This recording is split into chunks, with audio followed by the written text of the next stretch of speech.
Yeah, the semen analysis. Let's just go straight into it. I think there was a lot of interesting things that we spoke about, one of which is the different standards between labs. I'm not too sure how to start that conversation, but what I will also say is that 3 days later, after doing my semen analysis with you guys, I did it somewhere else.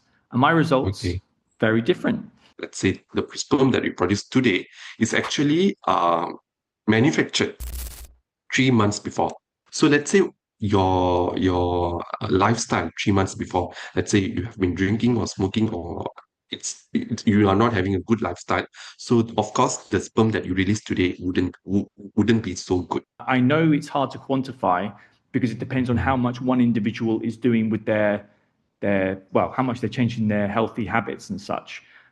Okay, welcome to another episode of the Fertility Workshop, where we look at improving male fertility step by step, whilst also looking at the IVF process and the tough to conceive process. So today, I'm very excited. I've got a special guest, Naveen, who I met last week, just in regards to my sperm analysis and giving me feedback about that. I was so impressed by the clinic and Naveen that I really wanted to share a bit of that experience with our audience, as I know that a lot of people don't get the opportunity to speak to their embryologist. So welcome to the podcast, Naveen. It's great to have you here. Hi, Marcus. Hi. So I wanted to just start with the very basics, really. Are you able to give us an introduction to yourself, who you are, and what you do, please? Sure. So my name is Naveen. So I'm working as an embryologist for 7 years now, and currently with Everlink for 2 years. So we are a team of 5 of us who we call it as an embryologist.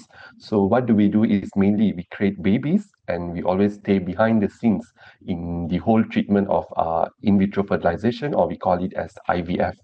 So when it comes to creating babies, of course, we became the agents of letting the sperm to meet the egg and to create the embryos, and of course assist the doctors to transfer the embryos back into the uterus of patients. So in this whole process, of course, obviously we will stay behind the curtain, and we do the best to make sure that we cater all the needs of the patients and to help couples to become a family, a beautiful family indeed.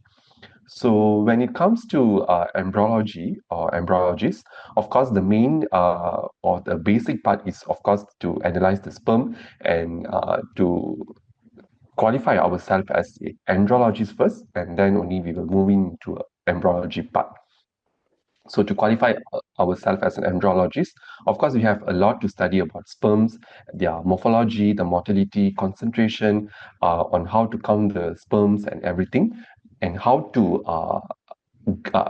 score the sperms to make sure that which sperm is good, which is not good, to of course to produce a better result or better report for the patients. So when we talk about report, can I just ask a quick question? Sorry. So you've mentioned a few things there. So you mentioned andrology,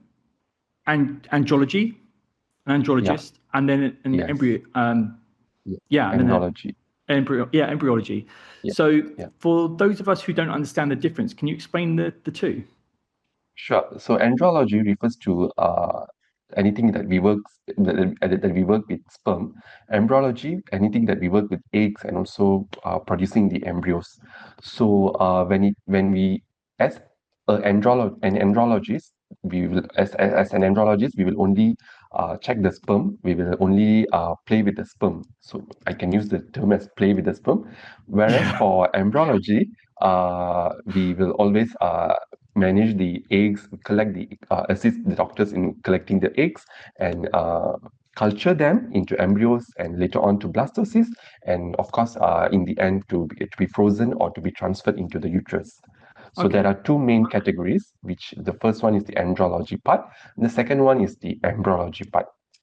Okay. So let's slow it down because there's a lot of information there. So I do want to go into more of the tasks and jobs you do into the clinic, but before that, how does someone, and we'll go into my sperm analysis shortly after that as well. But how does somebody become an embryologist? How does someone study for it, and how does someone accumulate experience?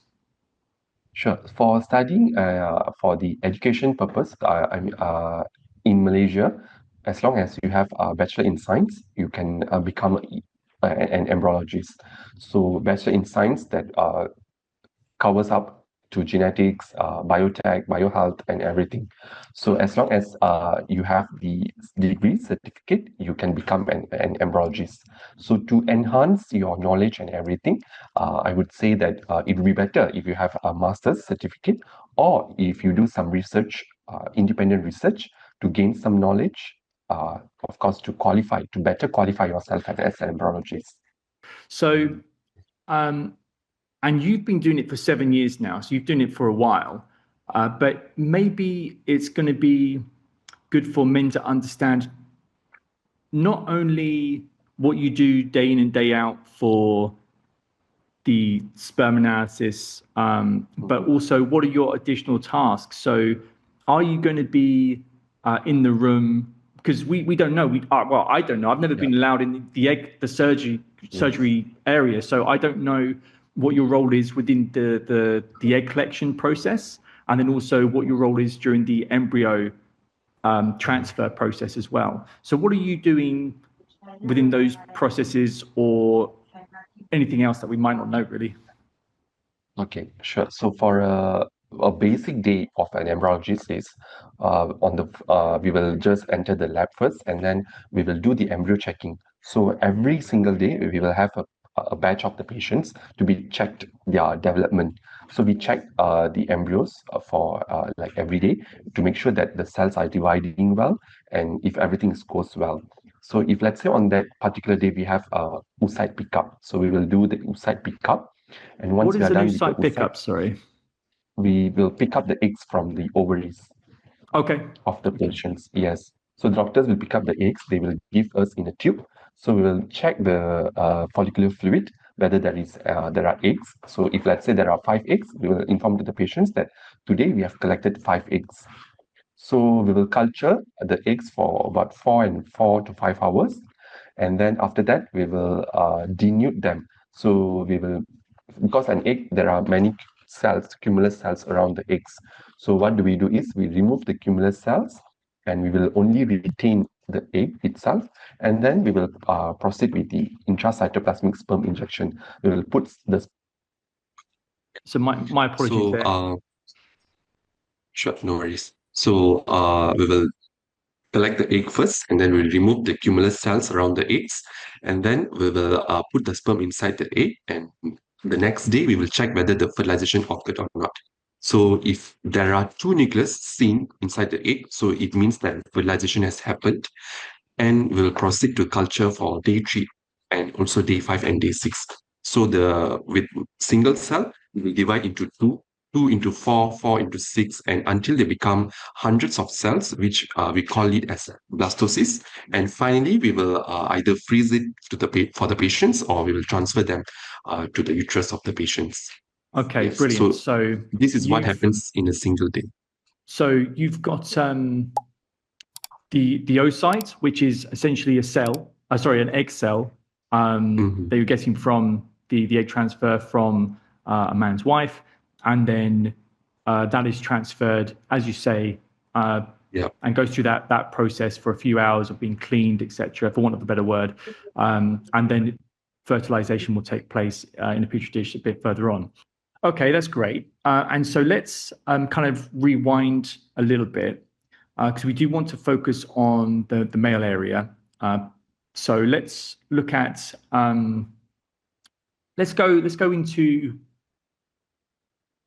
the semen analysis. Let's just go straight into it. I think a lot of people are going to be quite interested in hearing your thoughts on it. So first and foremost, I think there was a lot of interesting things that we spoke about, one of which is the different standards between labs, and then the different judgments between separate embryologists in the same lab.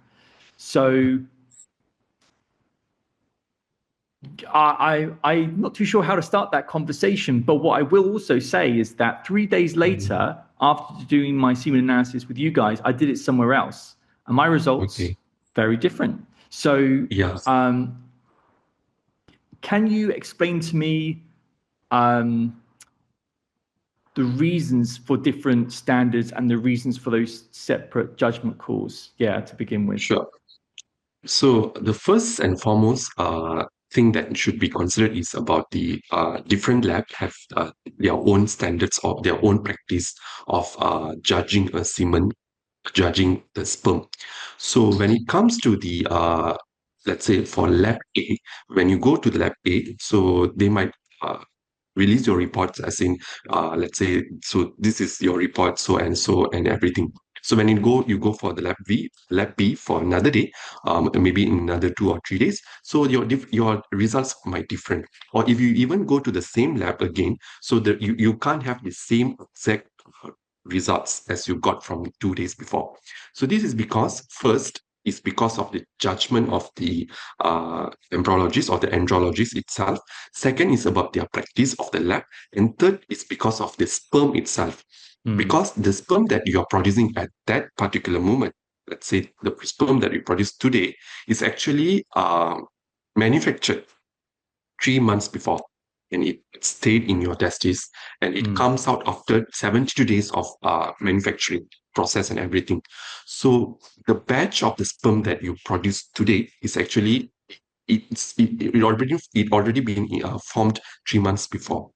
So let's say your lifestyle 3 months before, let's say you have been drinking or smoking, or you are not having a good lifestyle. So of course the sperm that you release today wouldn't be so good. So if let's say you have changed your lifestyle, and or you are eating well, you are having a balanced diet, so you stop smoking and everything. So you need at least 3 to 6 months to see the results. So you need to give yourself about 3 to 6 months to have a persistent or to have the consistent lifestyle, a balanced diet and everything, so that after 3 or 6 months, you can go do the sperm test, and of course you will have a better results, I would say. So that's the first thing. So Second let's thing talk is about, let's talk about that for a minute, because we're going to have to break everything down. So you've said that a few things that we educate our audience on, which is that it will take, of course, 3 months for a new batch of sperm almost to replace the old standard. I've got a question about, because you mentioned 3 to 6 months, and I know that it is possible to do it in 3 months, and you can get very different results. But I've also found that over a 6 month period, the results are more meaningful. There's a larger change, and I know it's hard to quantify because it depends on how much one individual is doing with their how much they're changing their healthy habits and such. So do you often see firsthand the difference from lifestyle changes that individuals embark on, do you think? I know it's hard because you don't meet the patient, but do you have a record, or have you had the experience of seeing people improve over 3 months, over 6 months? we do have that kind of patients, because if let's say today we have a patient, like we have a bad report or bad results. So what do we do? What do we do is we go tell the patients that your result is so and so. So we would advise you to take supplements, or if you are smoking, you can just stop smoking. Or if you are drinking, you can stop drinking, and you may come 3 or 6 months later on to check your results. So when they come about 3 or 6 months later, of course we encounter those kind of patients, we have seen the results have improved. So when we ask them, what changes do they do? So they will tell us that they have been stopped smoking, or they have been taking some supplements from external pharmacies. So that is why we can see some kind of improvements. So we have that numbers of patients in that kind of situations. So that's why we do believe that giving us sometimes like 3 or 6 months would really helpful to see the changes. So there are some patients as well where even though they take supplements and change their lifestyle, the sperm quality is remain the same, but not much. But Of course, there are some patients. So for those kind of patients, of course, there's some maybe some problems in genetics or DNA or something. So, but then if your sperm quality is bad just because of your lifestyle, if you change your lifestyle, of course, it will become a better one. Before we carry on, if you're trying to improve your fertility and don't know where to start, go and check out our website. We've put together a set of free tools to give you clear direction, including a breakdown of the top supplements for sperm health inside our supplement blueprint video guide. There are also free sessions you can join where we walk through things properly and answer common questions in live Q&As. And we also run the sperm analysis mastery session where you learn how to actually read your results, understand what they mean, and what you can do next. If you want to stop guessing and just get that clarity, head to thefertilityproject.life. I'll see you there. Well, let's go over my sperm analysis then, and let's draw some comparisons. So I don't actually have it right there in front of me. Right here in front of me. I remember it being around 60 million, my sperm count, concentration wise, and then the total sperm count, I can't recall the exact number. Do you have it there, my sperm analysis, or? Sure, let me check. Great, thank you. Few seconds. I'm printing your report. Oh, great, thanks. Maybe just before we go into that report, I did kind of jump the gun a bit and rush, and not go over the differences between different lab standards quite as much, and how an embryologist would maybe differ in opinion to someone else in the same room. So you've explained that different labs have different standards, and that's very clear, and that will be revealed a bit later on. But then why would embryologists have different opinions in the same room when using the same equipment and trying to adhere to the same standards?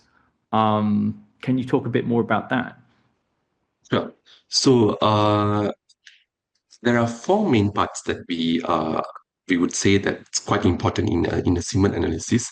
First one is the concentration, second is the motility, third is the morphology, and the last one is the viability.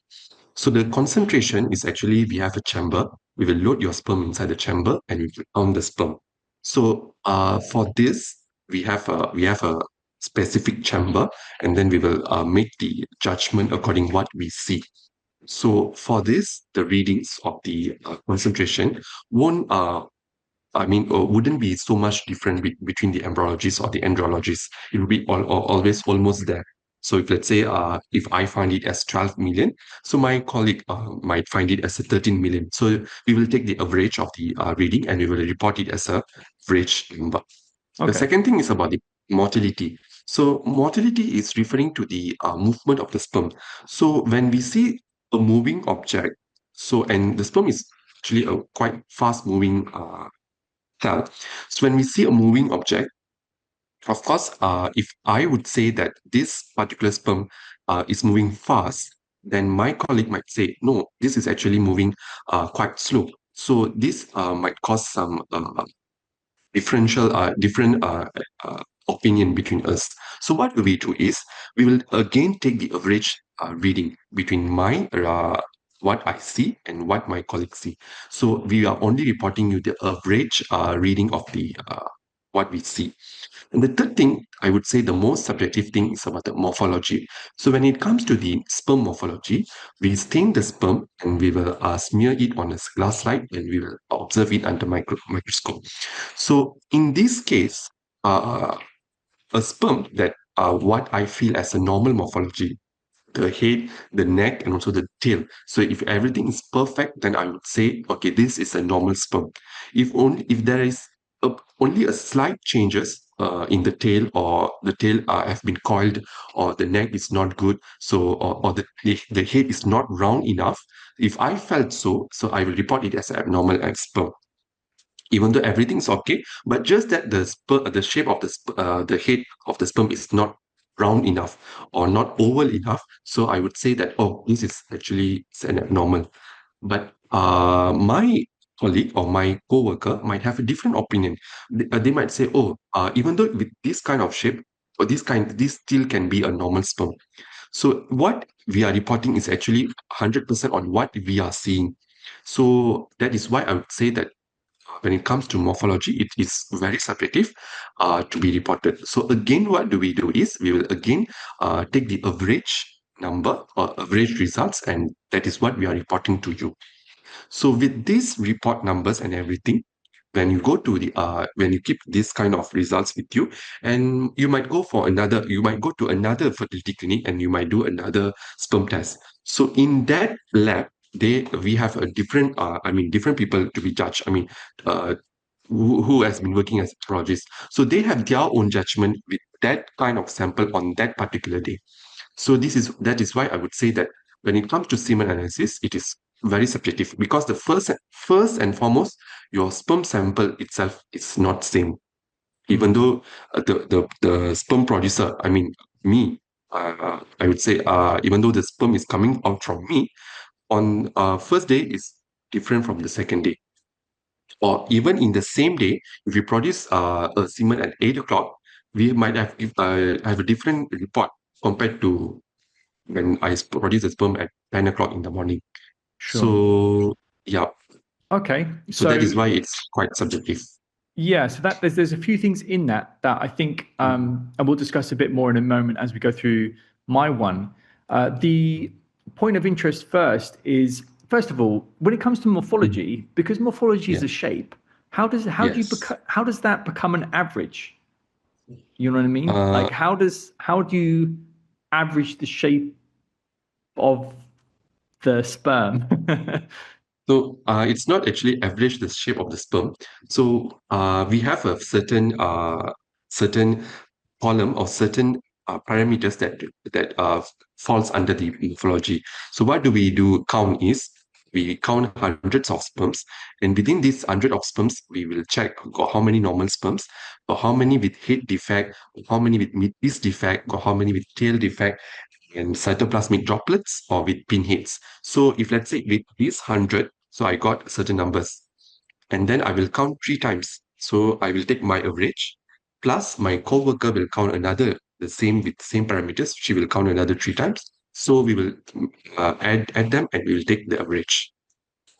Okay, and I think it's Yes. also important for men to understand that you're not looking at like every single sperm. That would take an eternity, right? Because there's just millions and Yes, millions of them there. yes, yes. So There are you millions of take, sperms. Yes, yeah, so you take a small sample of that. Let's say, for example, yes, 100, yeah, and then you find the percentages, you take the yes, count, morphology, etc., and then you multiply yes, that by X amount to represent yes. the sperm. Yeah. The Okay. percentage, yes. Okay, great. Um, all right then. I think So it's that is time why, to. Sorry, go yeah, ahead. Yeah. that is why we tell patients, if let's say they have 1% of normal morphology sperm, so they become very, because all the other parameters is normal, but when it comes to morphology, it becomes only 1%. So they'll be very, very, very, because I have very less normal sperms. That is why we always tell patients that we only count hundreds of your sperms, but there are millions of sperms that has not been counted. So this judgment is only based on this 100, very, very small sample size. So you don't have to worry much on this morphology parameters, because even to get like 1 or 2% now, this is very, very hard because of our lifestyle and everything. But in your case, I think we managed to get 5% of a normal morphology sperm. That I would say it's very nice, actually. The it's interesting that you say that because I had the diagnosis of how do you pronounce it, teratozospermia. I got because I had Yeah. 1% on a morphological report. Yes. I think it was about 9 months ago, and when I saw that, I never had morphology that low. So I was Uh, like, shit, my I'm getting yeah. older Something and wrong. my sperm Yeah. suck. But no, we have been able to obviously turn it around. So it's also a fantastic process that you guys have. I have to say, like no one really follows up typically. I know in Europe, the UK, they don't typically follow up and talk to a man about his sperm. and they certainly don't talk about anything, or in my experience at least, to improve it. Occasionally a multivitamin is recommended, but that's about it. It's not made clear that things can be changed. But let's look at my sperm report then. So if we start off with my sperm count, let's just get the basics up. So your sperm count conservation was 60 million, and your mortality was about 52% motile sperms. And with your morphology is about 5%, and your normal morphology is about 5%, and yes, your viability is about 75%. So what does viability mean? Because not all clinics display the same information. So what does viability mean on your lab report? Viability means live sperms. So when we do the staining and everything, so there will be two colors. One is the purple and another one is the white color. So when we see the purple color, because the sperm has their membranes, so the dead sperms, they will portray a purple color stains. The live sperms, they will portray a white color stain. So so that is why we will count the sperms, the white color sperms and everything, and we report you accordingly. Okay. So let's talk about. I've got my report here in front of me from the other lab. So I know my volume on that one was 3 milliliters. On this one, it's 2.5. So a bit of change there, but that's not significant really in the context of what we're talking about. My concentration has gone down to 47 million. So yeah, a little bit of difference. This was done 3 days after. 3 days after, yeah. Okay, sure. But I appreciate, if I was, for example, more sexually active on, the same day that I saw you, then that probably influences things and such and such. But again, there's going to be a lot of things that can potentially influence things. But let's go into motility. So I've got a breakdown here of rapid progression, slow progression, and non-progressive. Are you able to read out on my one that I did with you guys what I had? So your rapid was 2%, slow linear was 41, and non-progressive was 9. Right. And so on this one, it's very different. I've got rapid progression 15%, slow progression 16%, and non-progressive 12%, and then the rest are motile. Obviously, there's a lot of difference here in terms of the total motility. I think it comes up to 31%. So that's obviously lower. But then my rapid progression is 15% in comparison to 2. So what standards because it seems to me that you're very strict. And I remember you saying that for you, 1% rapid progressive motile sperm was quite good. So, or the meaning of just 1% difference is quite significant. So talk me through that. How does that happen? That you have your own your standards on motility that are so strict? Sure. So when we talk about motility, as I said earlier, so the sperm will move. So to judge a moving sperm, so for rapid is actually what do we have in mind is those sperms that move fast and move forward. So we only count that move fast and move forward as a rapid linear moving sperm. So if as our team over here, we are all, I would say that we are very strict to give sperm to be a rapid linear because when we compare them with the slow linear, the slow linear itself is also moving forward, but it's just that it's a bit slower than the rapid linear. So when we compare these two, we always tend to score them as a slow linear compared to the rapid linear because we have a very strict mindset of judging or scoring a sperm as a rapid linear, unless if the sperm is very very good. Let's say it's a post-wash sperm. So if let's say we take your semen and then we wash it and then we check back, And then we might score them as a more high rapid linear moving sperm compared to the raw semen. Yeah. Okay, so now that we've broken down rapid and the slow progressive motility, I did want to kind of ask actually, because my result on the other semen analysis was 15% for rapid progressive, is there like within the rapid progressive label, are there different levels Mhm. of how rapid they are? Because obviously you've worked more than just one clinic, so there would have been different standards there too.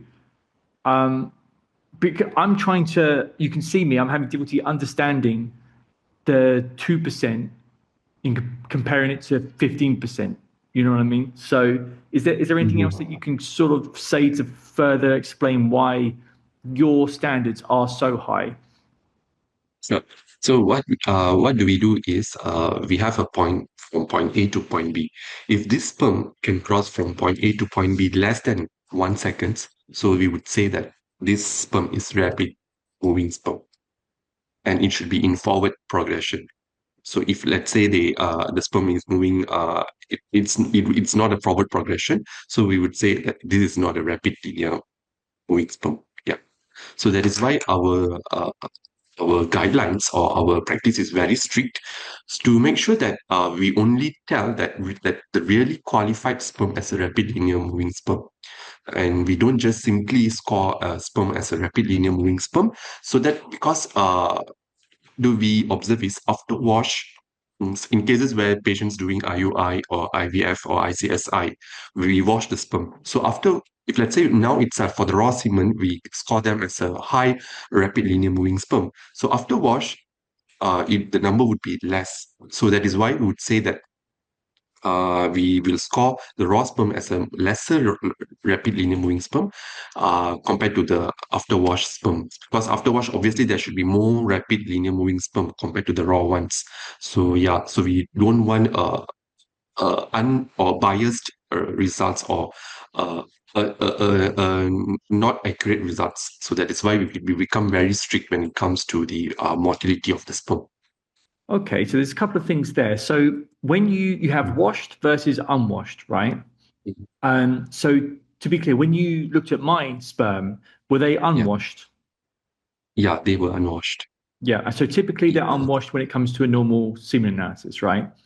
When would you ever do a test where it's washed? So, for example, if I was submitting a sample for an IVF cycle, there was an egg collection, I was submitting a sample, and we were beginning to create an embryo, would you then grade the sperm based on its washed Uh, we, state? we Yeah, we do have two different in that particular procedures. We have two different reports. So one is before wash, another one is after wash.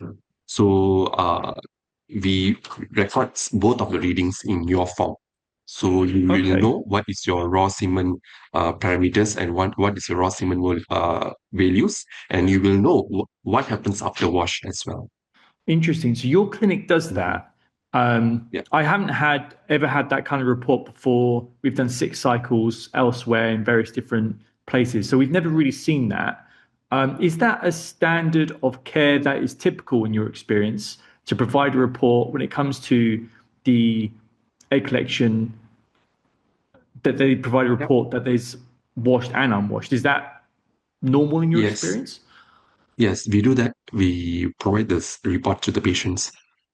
At both clinics that you've worked at, they do that. Is that right? Yeah, yeah. Wow. Okay. Uh-huh. Interesting. Um, Yes. Some clinics they will provide only upon your request. Some they will just provide right. you at the end of the cycle. And I know it's going to vary from country to country, but Mhm. that is something that you can typically request, is it? Just Yes, yes, of course, okay. yes. Very, very interesting. Um, Hmm. because maybe I can just request that now for the other clinics Yes. that Yeah, I've spoken to. Yeah, so that's very interesting. Okay, wow. yeah. And then in terms of, I just wanted to go over the motility again because this is the statistic that I believe is most subjective, and we'll come on to morphology shortly. So I just want to. That's why I'm asking so many questions about the motility. Um, you said that you measure the worth of the sperm, the category of sperm, based upon the speed that it takes to get from A to B. And for your clinic, and for different clinics, are there then different times that are acceptable or different distances that the sperm have to cross in order to be labeled rapid motile? Yes, yes. So that is why I Wow. said that their practice is different, their standard is different. So they have their own SOPs, standard of procedures. We have our own SOPs, standard of procedures. Even though at the very basic, it might look the same, but when we go deep inside, when we read their SOPs even more deeper, so we will know so what kind of standards are we are following. So for us, this is our lab practice. So and it has been agreed by all of our team members. So from this point to this point, if this distance, if the sperm can cross within less than 1 second from point A to from point B, then we will make it as a rapid linear sperm. So Okay, if okay. it's not, then look, yeah. That makes, sorry to cut you off. That's really interesting. I assure you that most people listening do not know this Yeah. stuff. So, okay, and the kind of follow-up question to that is the purpose of labeling a sperm rapid motile rather than slow motile, because slow motile sperms, they still have a use. You know, they can still fertilize, they can still do a lot of swimming, etc. But the rapid ones, for them to be separated so strongly, what's the reason behind that? Because for example, does that category of sperm fulfill a certain purpose, or do they typically yield certain results? Do you know what I mean? Like, why would you categorize them in that way?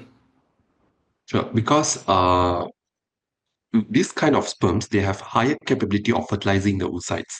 They have high energy in their mitochondria that makes them can move fast and can move in a linear. Because when we talk about rapid linear, there are two main things that we should consider.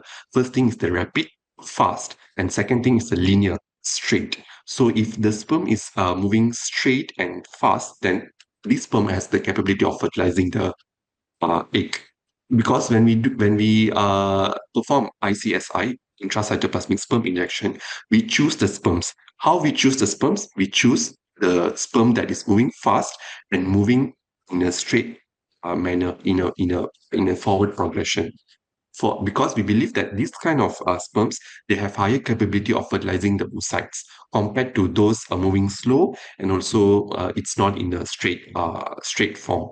So that is why we categorize them as a rapid linear. That's why it's important to be categorized as these rapid linear sperms. To all the men looking to transform their fertility, this is where you stop playing the guessing game. We've built a course with you in mind called Male Fertility Mastery. It's for men who want real change, not more information and not just more noise. It's based upon my 4-year journey improving my own sperm health, and it's grounded in evidence-based fertility research. It shows you how to improve your sperm health over a 3-month period across all your key markers: counts, motility, morphology, DNA fragmentation, the whole lot. No fluff, no bullshit, no jumping between random supplements, no wasting time on things that don't move the needle. It has practical steps you can follow and track. It's all about your results. And if you want more direct support, there's coaching available as well. If you're ready to take control and actually fix this, go to thefertilityproject.life/MFM course. And the rapid motile I got at the other clinic is 15%. And you've said 2%. They would make the same kind of proposition argument that the top 15% are rapid moving and therefore most likely to fertilize. But there must be like an even, for you to have those standards, there must be an even higher probability of fertility, for example, if you're referring to the top 2% rather than the top 15%. You know what I mean? Is that, again, I'm just trying to fully understand why the standards are so high. For us, you mean too strict for us, is it? I think it's like, in my mind, right? I've got a basic mind. This is my maths. This is how it works. Sure. 15%. Within that 15% that I got from the other clinic, I've got quote unquote rapidly moving forward sperm. But 2%, which you've said, of like so 13% are rapid moving forward, but actually they're a little bit slower. You've defined that 2% of that, like within that 15% mark stat, is actually the real movers, the ones that move like lightning bolts, right? They're like the Hussein Bolts of sperm, yeah. So these 2%, they have a different kind of value to the other 13%, right? And the value, I take it, is just that they have a higher likelihood of fertilizing the egg rather than the 13%, right? Yeah. Okay. Yeah. And that's how you identify it. Okay. Sorry to harp on about that. I'm sure a lot of people got bored, but I wanted to be crystal clear. My next question is regarding morphology. And I know that there's two different types of sperm analysis, very basic. There's the Kruger test, Kruger criteria testing, and then there's non-Kruger criteria testing. Can you perhaps just give us a very brief explanation as to the difference of those two tests? Yeah, so we follow strict Kruger test, so in which all of the parameters is according to our World Health Organization. So we followed WHO 2023, and then everything is about it is how it has been said and in guidelined in the WHO. So for not Kruger, so it depends on the a machine or let's say cheap or anything. So you just put that and then it will give you the readings.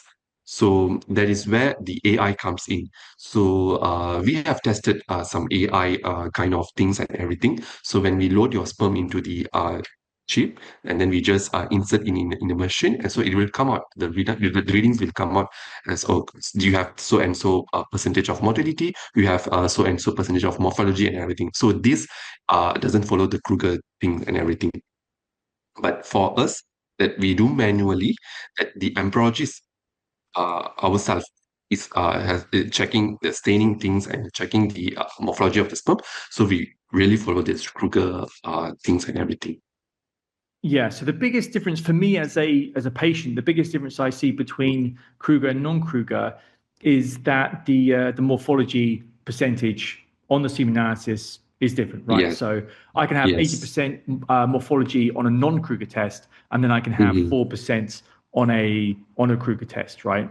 So I want to ask about the Kruger test, because before I was of the opinion that because it's a Kruger test and there's these universal standards, then lab procedures would kind of be similar, and therefore there would be unified guidelines. And if someone said I had 2% rapid moving forward, then if I went to another clinic, I would also have 2%. You know what I mean? But it's not the case. So does the Kruger test primarily only unify the morphological standards? Can you repeat the question? Yeah, sure. So for the Kruger test, does it mainly address the morphology so that labs have a universal guideline to go by, or does it also address the motility? Does it provide the same standards? Kruger, it only refers to the morphology because yes. So for not Kruger, it follows the old WHO standards. For Kruger, we follow the newest WHO standards. If you see the non-Kruger, the reference value or the threshold value is about 14%. It will say if your sperm you have more than 14% of normal morphology sperm, then it is considered as a normozoospermia. So for the Kruger, it's only we put 4% as a reference value. Okay. So that much is the difference. Yes. So yeah,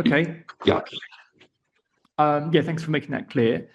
So the only reason why I asked that is because you mentioned that you might still have some room for debate as to whether a sperm is morphologically normal or not with your fellow embryologist or andrologist.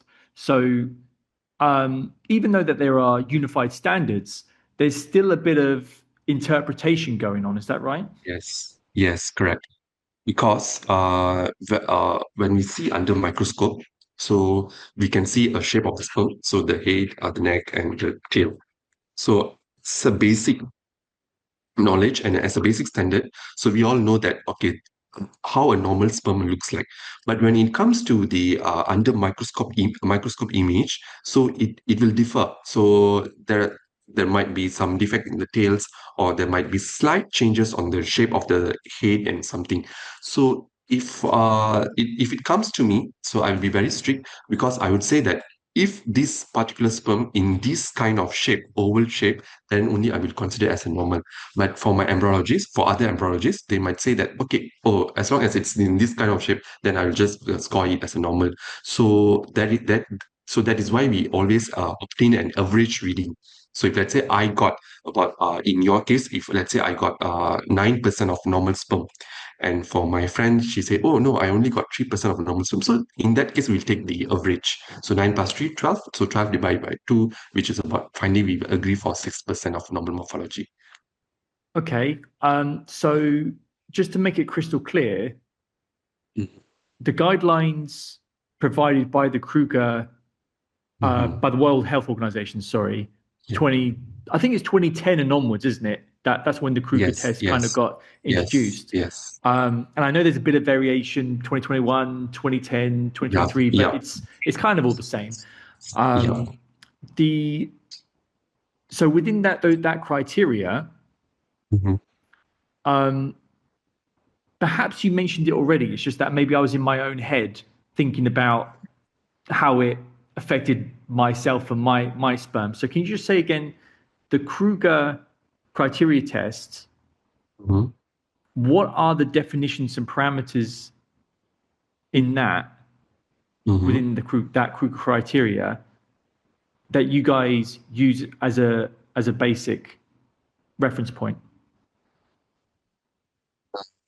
The reference value, is it? Well, sorry, perhaps I didn't ask that question very well. I'm just trying to, you can see me struggling.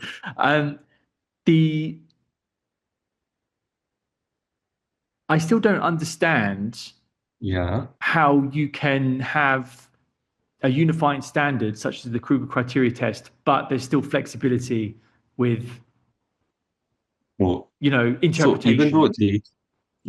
So even though we have different kind of interpretation of subjectivity among embryologists, it wouldn't be so large difference. So if let's say I score it as a 5% normal morphology, so my other coworker, they won't say, oh, I only have 0% morphology. So in that case, let's say I consider it as a normal sample. So my friend also will consider it as a normal sample. It's just that the readings might be different. So that is why we will come together and give you the average. So otherwise, we won't. In other cases, let's say I classify it as an oligospermia, and my coworker classify as a normal zoospermia, then there is something wrong, because there is something happening in the lab or something. But what happens is only the number might be subjective. Other than that, the classification of the sample wouldn't be subjective. So what I classify as oligozoospermia will also be classified as oligozoospermia by my other coworker. So yeah. Okay. Only the numbers might differ. Yeah. So what I'm understanding is that although you all assess an individual sperm's morphology using the Kruger criteria, what you interpret to match the criteria might vary a little bit. Is that kind of? Yes. Yeah. Yes. Okay. Yes. Sorry it took so long to arrive at that point. I obviously had a moment of difficulty there. So, I mean, the other thing that I wanted to talk about is the ability to track sperm improvement. Now, it's very clear that ideally you want to use the same lab and consistently test there in order to see improvement. But is there maybe equipment? Because we mentioned AI, and I know that after talking to a couple of the director of your clinic, he was mentioning that you're kind of in the process of programming the AI so that it can assess sperm that meet your standards. And the way that it does that, it looks upon the previous data that the clinic has, and it gets educated based on that Yeah. on that data and what's and what's deemed as good and bad. But in terms of equipment, is there like better equipment than other equipment? You know what I mean? Like, is there equipment within the lab that would give you more accurate data? Are there out of what's the word I'm looking for? Out of date labs that maybe don't provide the best equipment? Okay. Okay, again, when we talk about equipments to check the sperm and everything, so the results come out as per what we feed the machine or what we feed the equipment. So if let's say we feed so and so kind of samples, and then we check for let's say for a sample A, we loading the sample A and putting. So it will only judge the sample based on what we have feed equipments all this while. So when we talk about whether this equipment is better than this equipment, so I would say when it comes to equipments, they might cause a lot more of subjectivity compared to humans, compared to us, the embryologists. Because when we talk about reports and everything, the humans or the embryologists, we can still discuss among each other. We can still ask you to produce another sample or ask you to, or check again the same sample, and we can come up as a conclusive report for you. But when we put it in a equipment, it will just give you an objective report. So it will just say, okay, you have this kind of morpho and this kind of motility. So we can't really it's not open for discussion or anything. Yeah. So if we only based on this kind of equipments, I would say that the reports or the results, it's not so accurate, because we have used AI machines previously, and we found out that it differs from what we seeing and what the machine or the equipment is seeing. So yes, so that is why I would say that to gain a really better or really a good equipment, I would say that we have to feed thousands or millions of samples for the equipment to read first, and then we need to come out the results. Yeah. So do you think your job is protected from AI then? Yeah. Yeah. A lot of people are worried about I'm not that, sure, you know? because You're AI not can do sure? anything now. Yeah. Yeah, Yes. it's a crazy world we live in right now. Okay, great. And then the only other question that I had is perhaps because we'll bring things to a close shortly. But perhaps in regards to the semen analysis, is there any other markers on there that you find to be very, very important? So, for example, if you look at the quality of the semen, which could be measured by liquefaction time. Some clinics do like the color. Sometimes they look at the appearance. Some look at the Yes. odor. They have an odor Yeah. Yeah. thing on there, which seems bizarre. I wouldn't want that job. You know what I mean? So yeah, but there's so there's different ways to measure the semen viscosity and such. Do you see particular markers there that are very important that can perhaps either influence motility or other markers or fertility as a whole that men should be aware of? Sure. The main or the very obvious marker that we will see is about the color of the semen. So if let's say it's a whitish or cloudish, or yeah, then it is still okay. If let's say we notice brown color, or sometimes we notice blood clots inside, so that would obviously say something is wrong there. So that is why the judgment of the semen color is the first thing that we do. Second thing is about the pH of the sperm. So if let's say the sperm pH is about 7 to 8, like that. So if let's say it is very less or it is very high, then also something is wrong, that we will always notify in the report and let the doctors know, so that they can do something to the patients, or they can talk, or they can get some information from the patients. The third thing is about viscosity. So if let's say the sperm is very viscous, it will take a lot of time to be liquefied. So we also notify the time that the sperm is taking to be liquefied as well. Because the longer the time the sperm need to be liquefied, then I would say that it is not good as well. Because a good sperm sample usually will be liquefied in 30 minutes or 20 minutes. So within that time period, we would be able to do the analysis and everything. So these three markers, I would say that it is very important. Compared is very important on top of the other markers, something like other parameters as well, something like the morphology, motility, concentration as well. So yeah, and you have mentioned about the order. Yeah, of course, the order. I mean, we don't purposely go and smell the samples, but then when we I'm open glad. the cup, It's good to hear, because open when I the read that on a semen yeah, analysis report, I think, Jesus Christ, who does that? But yeah. Sorry yeah, to interrupt. yeah. But when we open the lid, so of course, if there is a bad smell, so we will Okay. also notify that in the report. Yeah, because that could signify something. And the last one is about the white blood cells as well. So when we check the sperm sample, we can see some round cells as well in the microscope. If there are a lot of round cells, we will notify that in the report, because the presence of a lot of round cells or white blood cells might say that you are having infection. So yes, so if you have infections, it will show in your sperm sample. Okay, great. Yeah, because in round cells, I find some clinics, they actually break it down, and they go into a lot more detail. So they'll say white, red, they'll look at agglutination. I can't remember how to pronounce it. Agglutination, Agglutination, yeah, and yes, aggregation, and a few other aggregation, things. yes, Yeah. yeah, So that'll yeah, maybe there, and I know viscosity, if it's very thick, that can. So all those things can perhaps indicate. They can be soft indicators to infection as well. yeah. But you're right. Of course, you're right. The white blood cells is the big one. Okay, so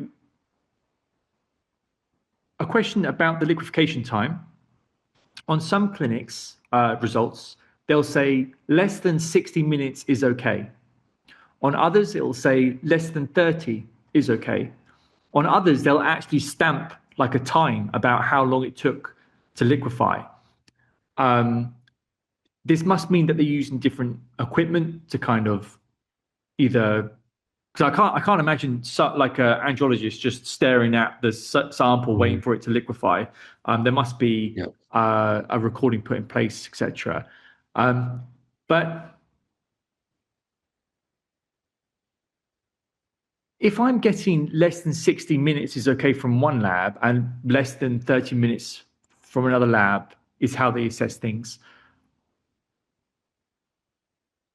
I'm struggling to understand why they would do that when you have stated that, in your own opinion, in your professional opinion, it needs to be under 30 really to be, deemed good quality sperm. A, is that right? And B, why would other people use different standards? Okay, sure.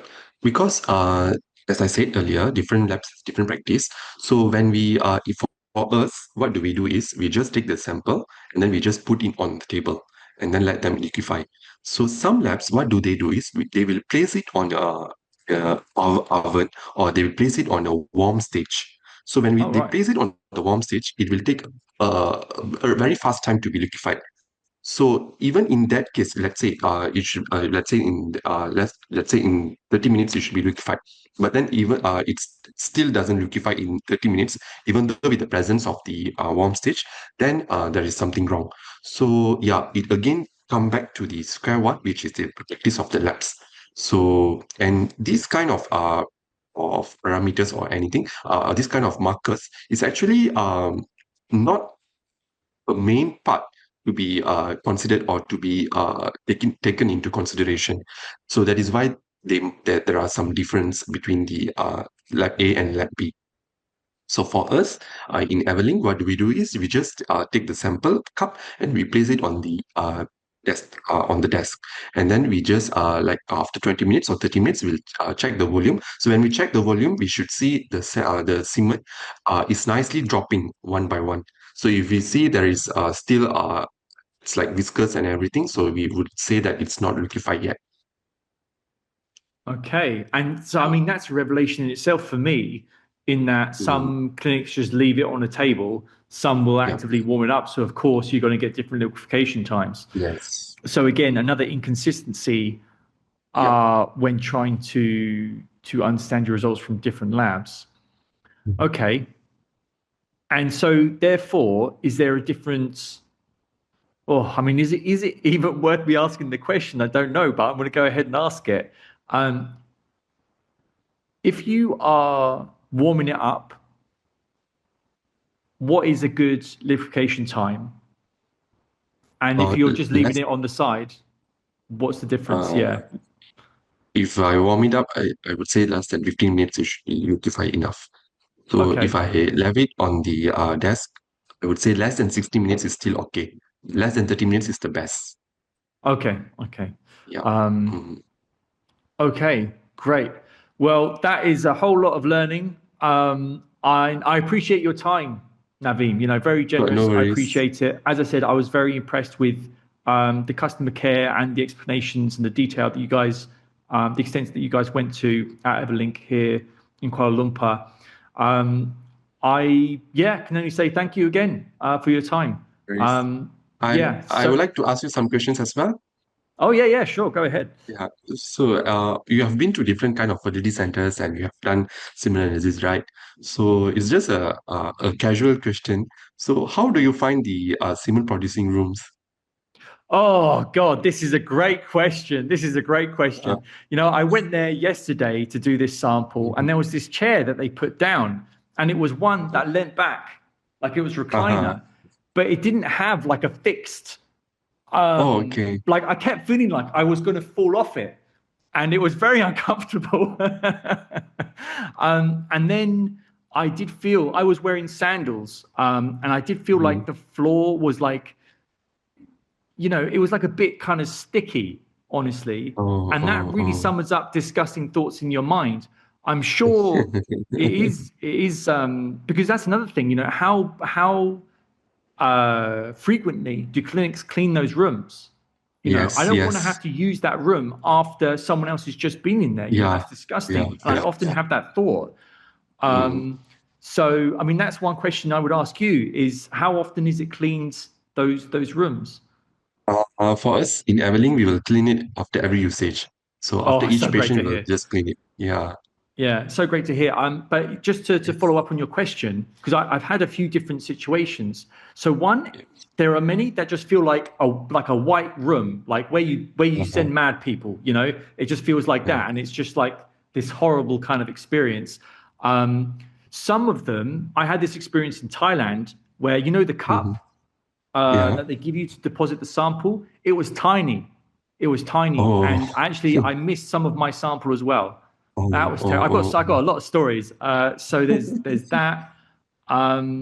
Your rooms were pretty good. I found them actually very comfortable. I'm very happy with those. But I did have an experience in Prague, Czech Republic, where it was more like dimmed lights and a darker atmosphere. They had some like erotic art on the wall, and it just felt like, and it was a room that was a bit further away from the hallway as well. So there was, because the sounds of people and things, you know, it just makes you feel a bit uneasy. So that one felt quite secluded, and it felt just a lot more private and personal. So that was kind of good. So there is a lot of variation. There's as I said, many stories to sort of go over. Because we would like to enhance our rooms as well. So that's why I would like to know the your feedback. Yeah, no, I think yours was pretty good. I was happy with it. There's always TVs in these places, you know. And I don't know why. Because I'm not. What am I going to do? We do have some videos for you actually. Oh, really? I mean, Wow. we have downloaded, but it's very less, only 3 videos. Okay. Yes. Well, I mean, that's interesting in itself because Yeah. I remember I went to my first clinic and I was like, I wasn't even wanting to use it, but I just asked. I was like, how do I make the TV work? And she was just saying that, oh, actually, yeah, I don't know because it wasn't even plugged in, right? And then she was like, oh, do you want me to find out? And then I just felt really awkward. I was like, I was only asking because I was curious. I don't want to use it. But yeah, it's a lot of it's a really interesting question. But I guess if you did have some men who wanted to use the TV, maybe just show them the basics of how to use it. But then, you've got the sounds, the sound might Yeah. escape the room and you don't have, you wouldn't want to provide someone with headgear, like it. Yeah. I don't know how you would approach that. Okay. I can't Sure. give you any solid answers on the spot about that. Yeah. Sorry. No worries. So what would be your, I mean, the best experience so far? I think your one was really good. I felt because the chair is really important as well. Yeah. The chair, and I find that you do need to stand up in order to submit your sample as well. So there needs to be enough space for that to be done comfortably. And so your one was pretty good. I thought the chair, as I said, is so important. It's so basic, but it's so important. Yes. That was really good. And I like the fact, some clinics will have like a plastic sheet over the furniture to make it more hygienic. But that again can be sticky and horrible, and it's not a nice feeling. So, that's always a bit of a bad point. But I would say yours and this one in Prague, where it felt like a bit more dim. There was like just some erotic art on the wall. It wasn't anything crazy. It was just, it was quite tasteful, and it just felt like there was dimmer, darker lights. Yeah, I mean, if you wanted to get creative, you could put lava lamps and all kinds of stuff in there. You know what I mean? So, yeah, I mean, interesting question, but that would be my response. Yeah. Sure. Thank you for your feedback. Yeah, sure. I've never been asked that question. You could tell because I was like, coming out with answers. But yeah, that's again, it's going to be interesting for the listeners, and I might tackle that subject in a bit more depth in another podcast episode, actually. So thanks for asking. But thank you very much, Naveen. I will leave you to it. Much appreciated. Sure. And I'll probably see you soon. Honestly. Sure. So take care. Thank you. Take care. Bye. Thanks again, Naveen. Bye-bye. Bye.